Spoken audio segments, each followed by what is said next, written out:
बच्चों, अब हम प्रश्न संग्रह 31 हल करेंगे। यहाँ पे पहला प्रश्न है, संलग्न आकृति में वृत्त पर SLMN बिंदु है। आकृति के आधार पर पूछे गए प्रश्नों के उत्तर लिखो। यहाँ पे वृत्त की आकृति दी गई है।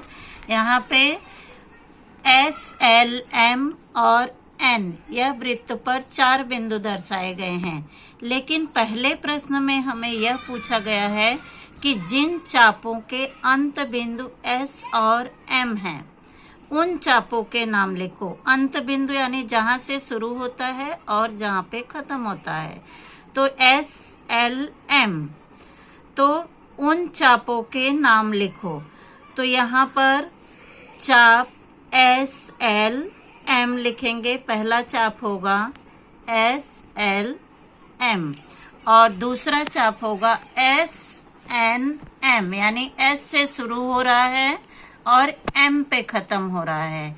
पहला चाप होगा SLM यानी आरंभ बिंदु और अंत बिंदु, ये है S और M, बीच में है L, तो पहला चाप होगा SLM और दूसरा चाप होगा SNM, यानी दूसरा चाप यहाँ पर हम दर्शाएंगे SNM।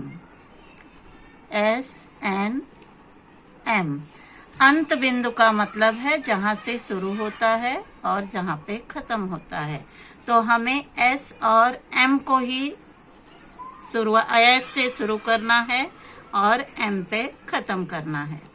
तो दूसरा प्रश्न है, जिन चापों के अंत बिंदु L और N, अभी पहले में क्या था, S और M था, अभी दूसरे प्रश्न में है L और N, यानी L से शुरू होके N पे खत्म होगा। तो पहला चाप है यहाँ पर LMN, दूसरा चाप होगा LSN,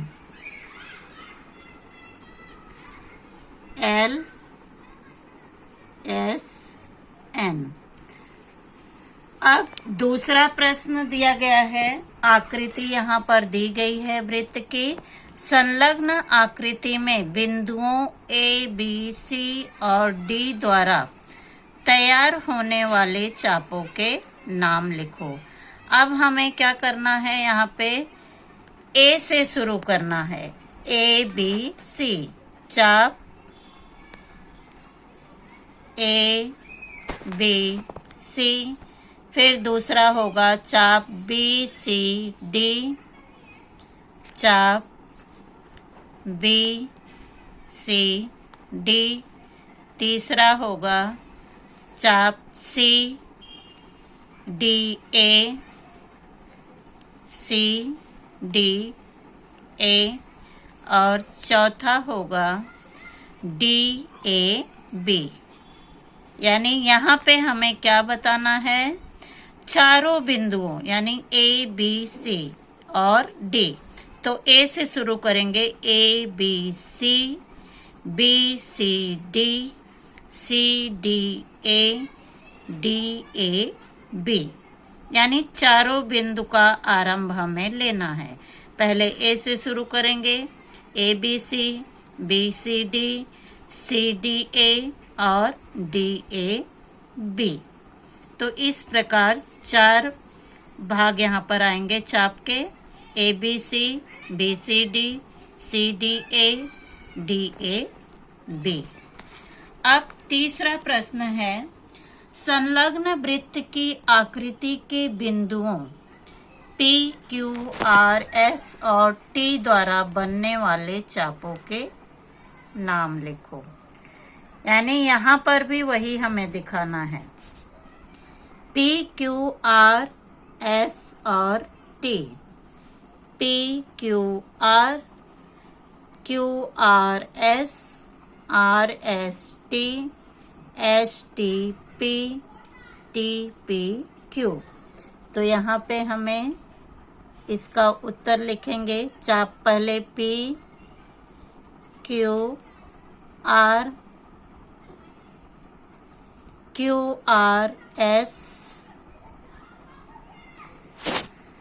RST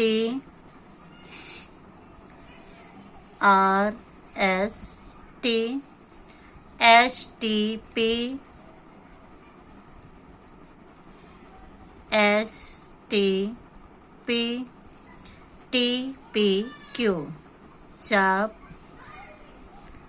TPQ,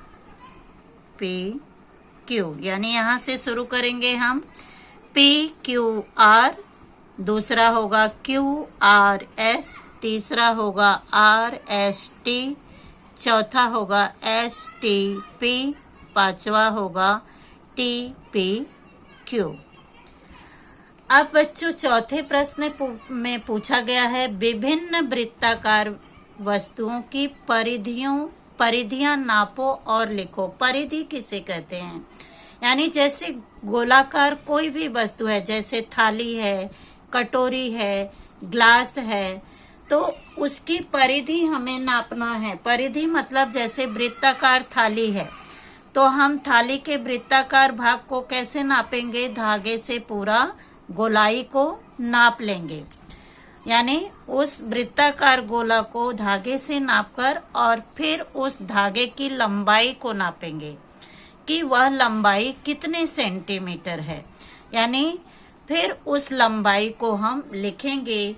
वही वृत्ताकार वस्तु की परिधि होती है।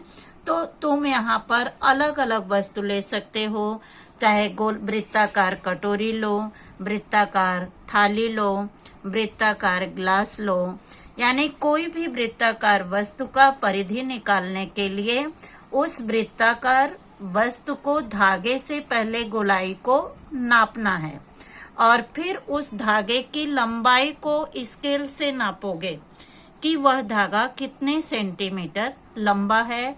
तो जितनी लंबाई होगी उस वृत्ताकार वस्तु की परिधि उतनी होगी। तो यह प्रश्न तुम्हें अपने आप करना है और अलग अलग वस्तु को लेकर उसकी परिधि तुम्हें निकालनी है यहाँ पर।